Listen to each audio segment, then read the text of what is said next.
So hello guys, welcome back to the new video of Tech Yorker. In this video, I will guide you with how you can make app folders on iPhone. So first of all, long press on the home screen. Now once you do this, you can now make changes to the home screen. Now to make the app folder, drag one app on top of the other, like this. And this will make the app folder. Now in a similar way, you can drag other apps to the app folder, like this. Now once you do this, tap on done. And this will create the app folder. Now let's open the app folder. For this, tap on it. Now this will open the app folder.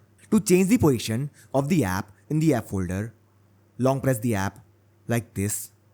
And now you can drag the app anywhere like this. And this will change the position of the app. To rename the app folder name, long press the app folder like this. And now tap on the folder name. Now you can change the folder name to anything.